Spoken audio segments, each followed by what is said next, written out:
امریکہ میں بے شمار حضرات محض آپ کی ایک جھلک اور آپ کے چند کلمہ سننے کے لیے منتظر ہیں۔ ان حضرات کی خواہشات پر ہم نے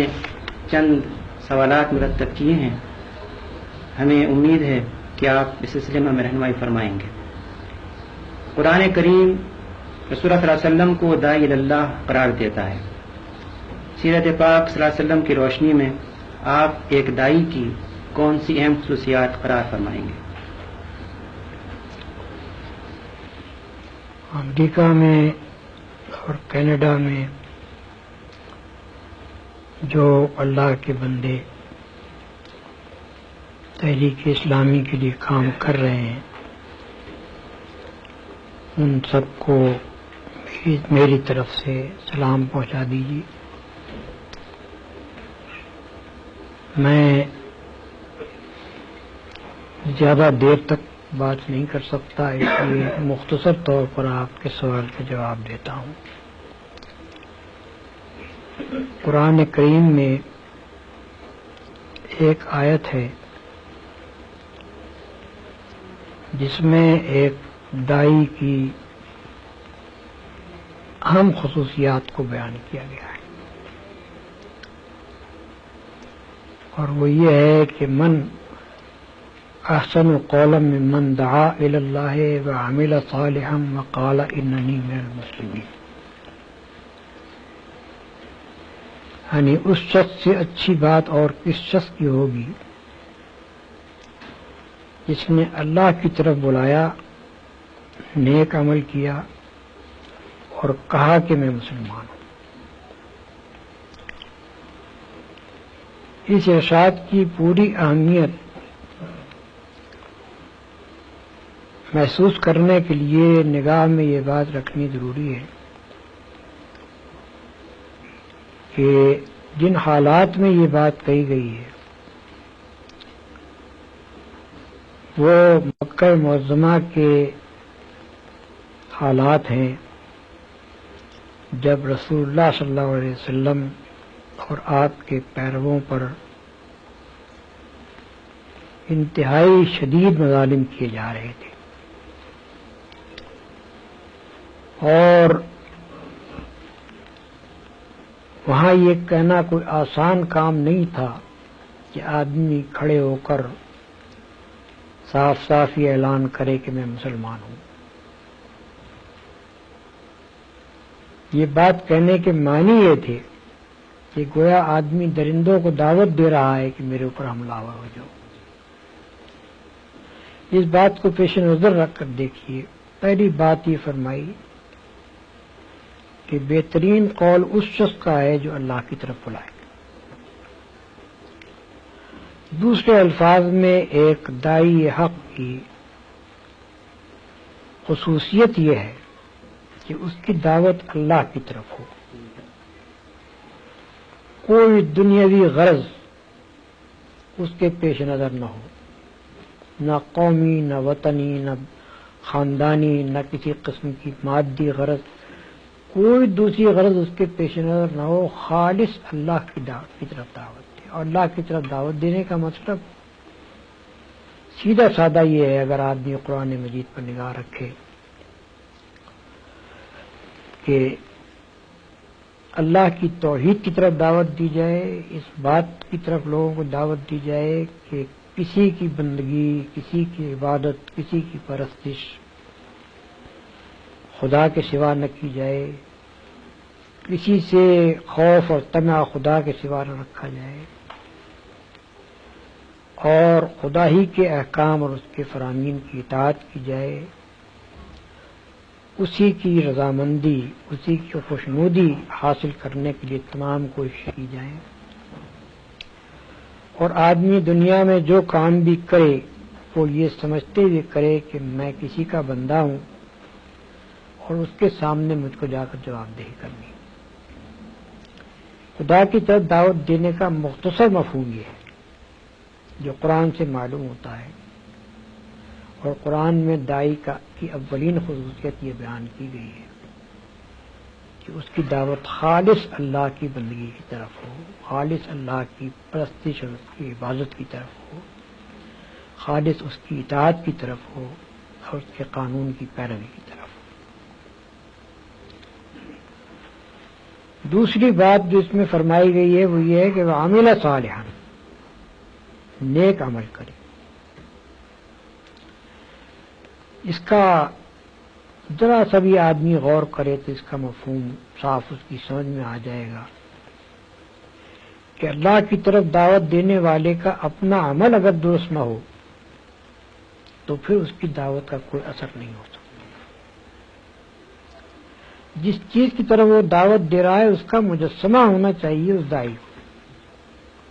اس کی اپنی زندگی میں خدا کی نافرمانی کا کوئی اثر نہ پایا جائے، اس کے اخلاق ایسے ہونے چاہیے کہ کوئی شخص اس کے دامن پر ایک دھبا نہ دکھا سکے، اس کے گرد و پیش کا ماحول، اس کا معاشرہ، اس کے دوست، عزیز، اقارب سب جانتے ہوں کہ یہ ہمارے اندر نہایت بلند اور پاکیزہ کیریکٹر کا انسان ہے۔ رسول اللہ صلی اللہ علیہ وسلم کی اپنی زندگی اس بات کی شہادت دیتی ہے کہ اللہ کی طرف دعوت دینے کے لیے کھڑے ہونے سے پہلے 40 سال تک وہ معاشرہ جس میں آپ رہے اس میں کوئی ایک فرد بھی ایسا نہ تھا کہ جو آپ کی بلندی اخلاق کا قائل نہ ہو، آپ کی طاہر اور پاکیزہ زندگی کا قائل نہ ہو۔ اس حد تک لوگ قائل تھے کہ جو آپ سے قریب ترین تھے، جن سے آپ کی زندگی کا کوئی پہلو چھپ نہیں سکتا تھا، وہ اتنے آپ کے معتقد تھے کہ جب آپ نے نبوت کا اعلان کیا تو سب سے پہلے انہوں نے اقرار کیا۔ حضرت خدیجہ رضی اللہ عنہا 15 سال سے رسول اللہ صلی اللہ علیہ وسلم کی زوجیت میں تھی اور کوئی کم سن عورت نہیں تھی، بلکہ رسول اللہ صلی اللہ علیہ وسلم سے 15 برس بڑی تھی۔ اس کے معنی یہ ہے کہ جس وقت آپ نے نبوت کا دعویٰ کیا ہے اس وقت ان کی عمر 55 سال تھی اور 40 سال کی عمر سے وہ آپ کی زوجیت میں تھی۔ ایک ایسی پختہ سن رسیدہ دانش مند عورت جو بیوی کی حیثیت سے اپنے شوہر کے ساتھ 15 سال رہی ہو، اس سے شوہر کا کوئی عیب چھپ ہی نہیں سکتا۔ دنیاوی اغراض کے لیے ایک بیوی اپنے شوہر کے ساتھ تمام اس کے ناجائز کاموں میں شریک ہو سکتی ہے، لیکن اس پر ایمان نہیں لا سکتی۔ پایا آدمی ہے کہ یہ خدا کا رسول ہو سکتا ہے اور ہونا چاہیے۔ تو وہ آپ کی اس حد تک معتقد تھی نبوت سے پہلے کہ جب آپ نے نبوت کا ماجرا ان کے سامنے پیش کیا تو انہوں نے ایک لمحے کا تأمل کیے بغیر اس کو تسلیم کیا۔ اسی طرح دوسرے شخص سیدنا زید بن حارثہ تھے جو غلام کی حیثیت سے رسول اللہ صلی اللہ علیہ وسلم کے گھر میں آئے تھے نبوت سے 15 برس پہلے، اور ان کی عمر اس وقت 15 سال کی تھی۔ جب رسول اللہ صلی اللہ علیہ وسلم نبی مقرر ہوئے ہیں اس وقت وہ 30 سال کی عمر کے تھے۔ اس کے معنی یہ ہے کہ 15 سال ان کو رسول اللہ صلی اللہ علیہ وسلم کے گھر میں رہ کر ہر پہلو سے آپ کی زندگی کو دیکھنے کا موقع ملا تھا، اور وہ اتنے آپ کے معتقد تھے کہ جب ان کے والدین کو، ان کے چچا اور ان کے باپ کو پتہ چلا کہ ہمارا بیٹا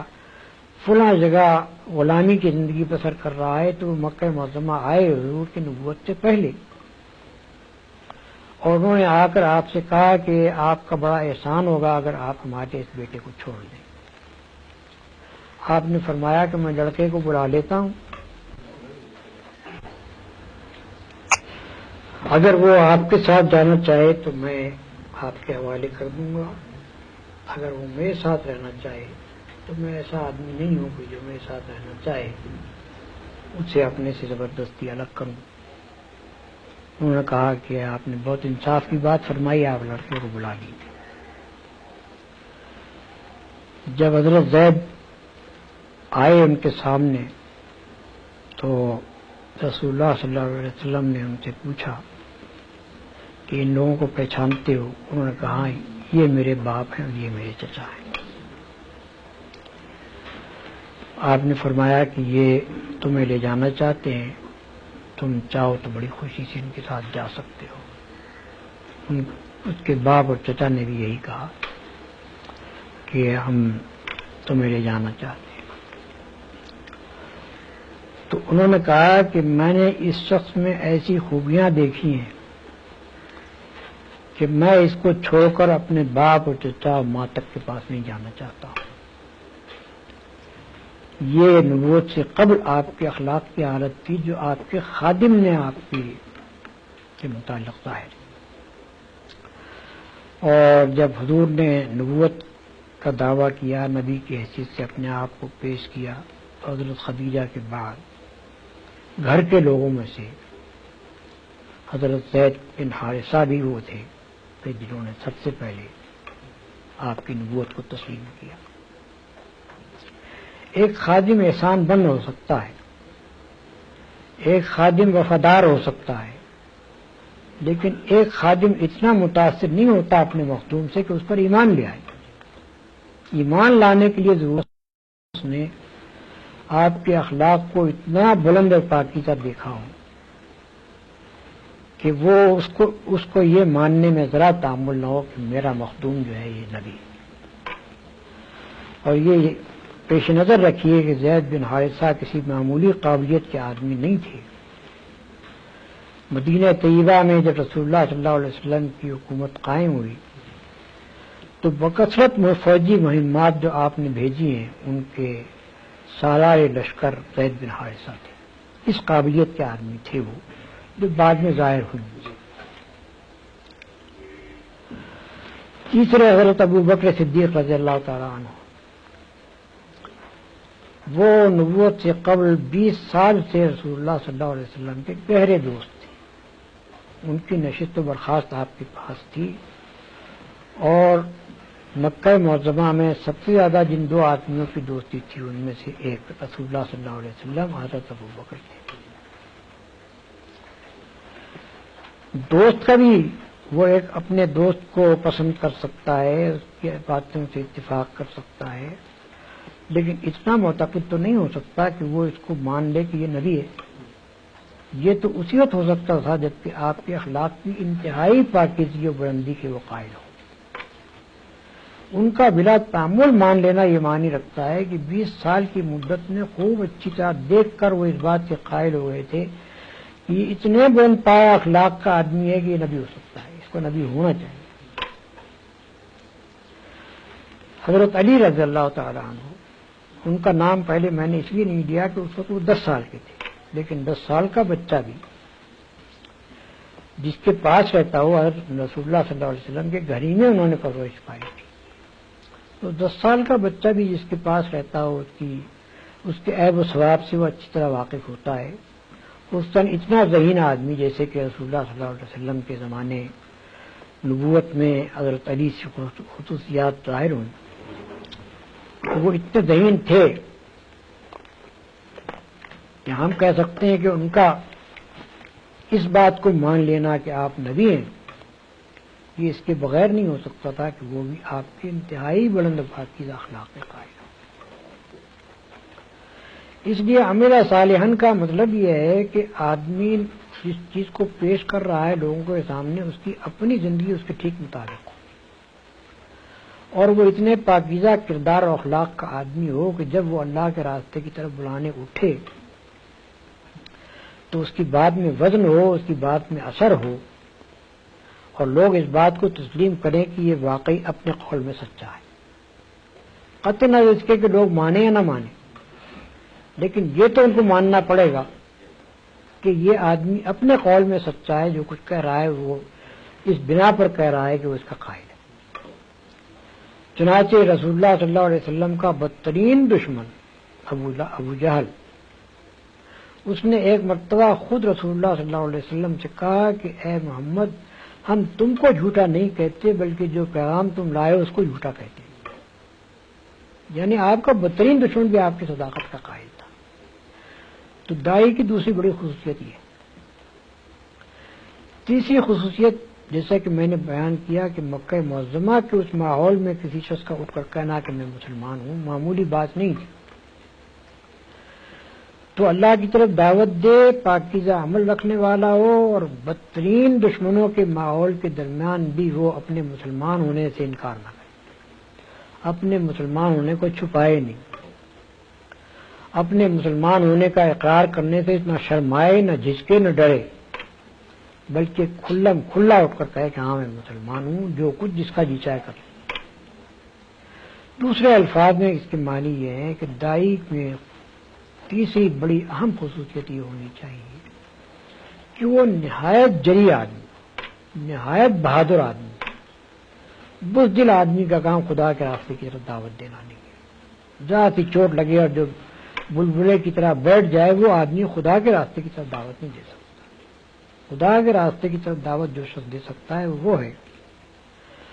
جو سخت سے سخت دشمنی کے ماحول میں، مخالفت کے ماحول میں، خطرات کے ماحول میں اسلام کا علم لے کر اٹھ جائے اور کوئی پرواہ نہ کرے کہ نتائج کیا ہو. رسول اللہ صلی اللہ علیہ وسلم کی اپنی ذات اس شجاعت کا مکمل نمونہ ہے.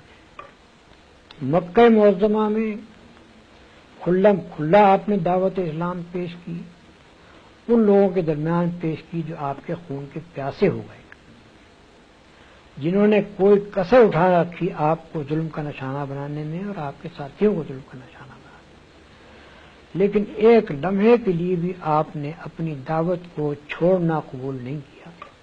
بلکہ مسلسل 13 سال تک اس ماحول میں اپنی دعوت پیش کرتے چلے گئے اور ہر قسم کی سختیاں مصیبتیں برداشت کرتے چلے گئے. مدینہ طیبہ پہنچنے کے بعد جو حالات پیش آئے، بڑی خطرناک لڑائیوں میں جہاں کے بعض اوقات صرف تنہا آپ رہ گئے تھے یا 2-3 آدمی آپ کے ساتھ تھے، اس حالت میں بھی رسول اللہ صلی اللہ علیہ وسلم کا قدم کبھی پیچھے نہیں ہٹا، بلکہ غزوہ حنین کے موقع پر جبکہ مسلمانوں کو تقریباً شکست ہو گئی تھی اور لوگ بھاگے چلے جا رہے تھے، اس وقت یہی نہیں کہ رسول اللہ صلی اللہ علیہ وسلم اپنے مقام پر رہے، نہیں بلکہ برابر آگے بڑھتے چلے دشمنوں کی طرف، اور اس بات کو چھپایا بھی نہیں کہ میں کون ہوں. فرمایا کہ انا النبی لا کذب، انا ابن عبد المطلب، میں نبی ہوں، جھوٹا نہیں ہوں، میں ابن عبد المطلب. یا دوسرے الفاظ میں آپ نے عین حالت جنگ میں اس وقت جبکہ آپ بالکل 2-3 آدمیوں کے ساتھ تنہا رہ گئے تھے، دشمنوں کے نرغے میں تھے، اس وقت بھی علل اعلان یہ کہا کہ ہاں میں نبی ہوں. تو اتنا شجاع اور بہادر ہونا چاہیے اس شخص کو جو اللہ کے راستے میں دعوت دینے کے لیے کھڑا ہو. اگر کسی شخص کے اندر ہمت اور جرأت اور بہادری موجود نہ ہو تو وہ اس راستے میں کھڑا نہیں ہو سکتا. کھڑا ہوگا بھی تو اپنی بزدلی کی وجہ سے الٹا اس مشن کو نقصان پہنچا دے. بس یہ چند مختصر باتیں تھیں جو میں نے آپ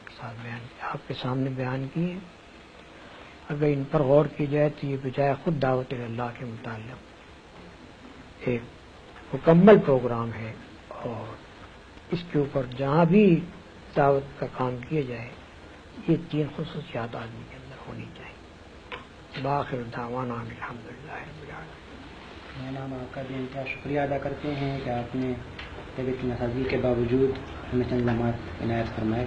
اللہ تعالیٰ آپ کو صحت دے. امریکہ کینیڈا کے تمام حضرات اس بدعا ہیں کہ آپ